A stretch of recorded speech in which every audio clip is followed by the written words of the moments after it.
Hey guys, and welcome to part 2 of Let's Play Call of Duty Modern Warfare 3 Defiance on the DS.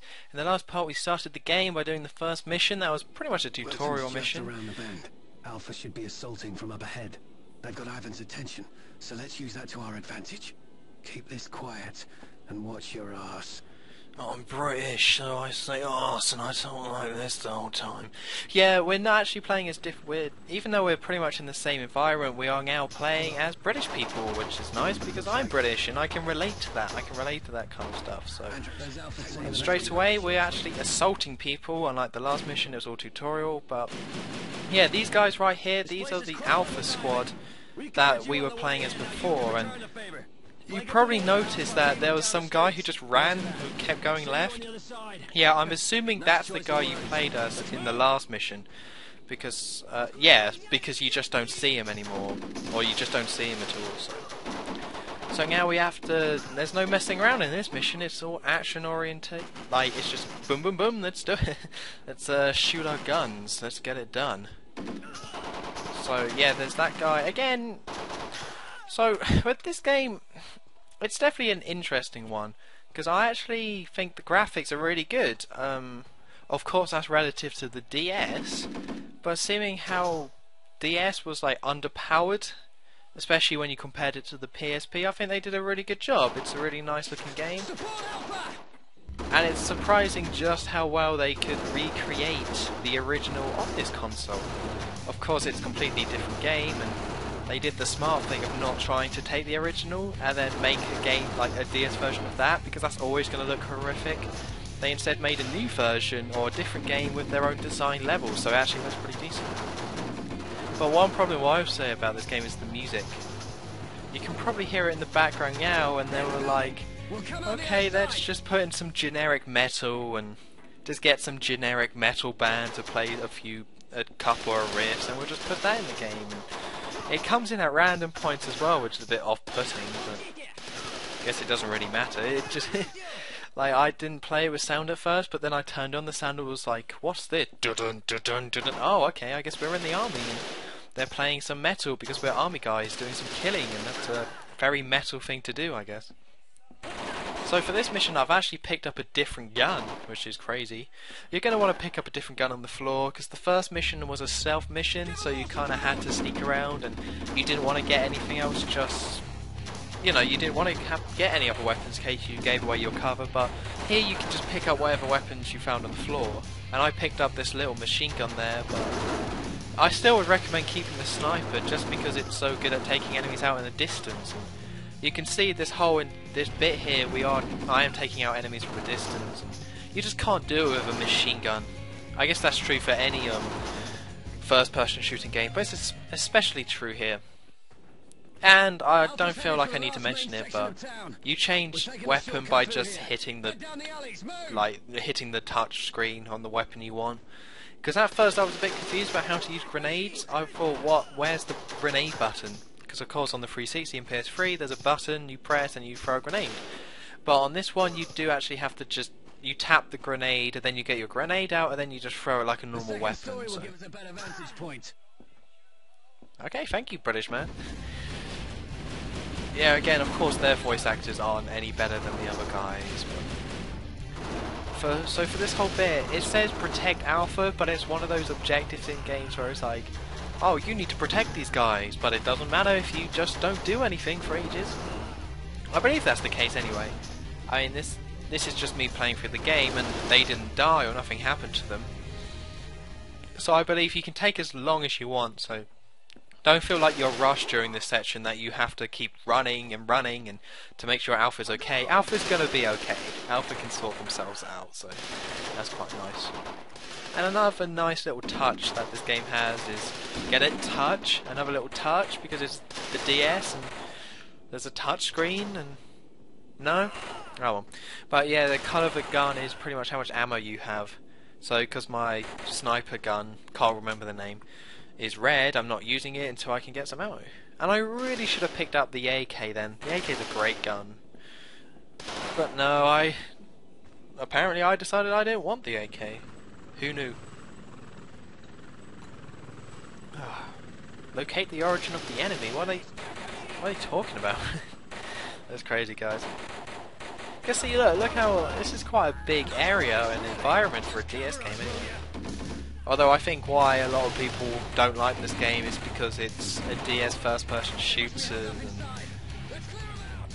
And like a first-person shooter doesn't really have any place being on a DS. It just doesn't work, you know. And people say that about the Wii as well, even though I think the controls on the Wii is like really good for a first-person shooter. And you can see there I died. I probably should have edited it out, but no, I left it in. Because what happened there, in case you can tell, because it happened quite quickly, is that a guy with a rocket launcher actually appears in the top window there. So if you're not quick enough taking him out, he will just hit you with an RPG.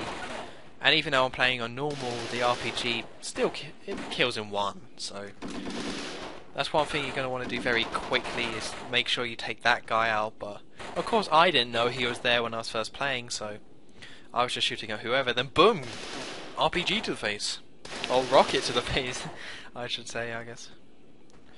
But yeah, there's one feature that is carried over from the console games. If there's a grenade on the floor, you can pick it up and throw it. The main problem with this is that you have to use the touchscreen. So because I use the buttons, it's like it's not really good for me to be able to press the touchscreen quickly to pick it up. Just because I won't do it in time. You know, the grenade is just going to blow up in my hand if I do that. And all around these levels you will find refill ammo, and you're going to want to do that. Because you need ammo in this gun, the sniper. So now it's like, you're right, I'm ready. RPG guy. He thinks he's a big man RPG, and yeah, he's dead. That's what happens, big man. Right. But the rest of this is kind of your standard battlefield. You're just going through this and trying to get to the end. And see, that's where the auto-aim comes in very handy, because there's people at the top and at the bottom, and it's not too great to actually move up and shoot people at the top when there's a load of people at the bottom, so the auto-aim will just snap you to which level you need to be shooting at.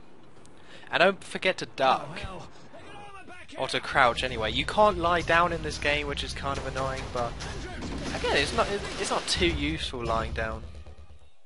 And I died, so yeah, grenade took me out. I don't know what happened. I didn't see it. I just didn't see it. It's not my fault, I swear. But make sure you're ducking. You can't lie down, but like, the game's designed so you don't need to lie down. Oh yeah, that's what happened. I wasn't thinking about a grenade. I was thinking about that tank. And again, apparently. Oh, I know what happened. Sure, I should have watched this video before doing this. Yeah, I didn't die this time. I'm actually controlling this little remote thing that you're meant to put underneath the tank. And I think you know that because you get told it by the people. Like, I knew it at the time what was going on. But, you know, it was a bit confusing watching it just then. Should have watched this before. But yeah, you do control a little thing and blow up the trucks. Very simple, you know. And you do know what you're doing, even if it was a bit confusing watching this video. So that's it, you just have to take those guys out and make sure you hide from the tank. The only other structure they could have taken is the sawmill to the northeast. I bet that's where they're basing this operation from. Alpha will meet us there. Yeah, I bet that's where those operations were, because I'm a British person and there's operations. Yeah, I don't really mind people, British voice actors having terrible accents, but still, that's definitely not an accent, so. Right, refill ammo, of course, and yeah, here's the rest of Alpha Team that we covered. So, you're not full of holes after all. Nice to see you too. This sawmill looks like Ivan's last defense in the town. We're going to coordinate an assault on this place from 2 directions. Alpha, take the door here out front. Guess it's your turn to call the shots. Let's do it. Good luck, Alpha. See, I just got bored with whatever they were talking about, so I just left. And yeah, so now we are breaching a sawmill. Okay, fair enough. Apparently that's where the bad guys like to hang out now, and yeah. You're gonna... I'm trying to remember if... Yeah, I think I might have died here. Because like the console Call of Duties, you can actually breach, but don't stand here. Yeah. if you stand there, then the C4 on the door will actually hurt you. So, of course, I made a cut when I came back to this point because you have to hear that conversation again. But yeah, just don't stand in the way because they are actually explosives. In the console versions, you can't get hurt by them. I don't think anyway. I never did. But in that one, it will kill you like a grenade. So step back. I don't know how the two guys on the side are okay, but apparently they are. I'm not too sure why they did the breach and clear, because there's tons of enemies nowhere near the door, so it wasn't too great, but... Oh well, it goes a bit slow-mo. It's not quite the same as the console ones. You're not like have to take out a certain amount of enemies before you die. But anyway, with that, we're pretty much coming to the end of this part now. The mission structure is kind of... it just stops at certain points, you know.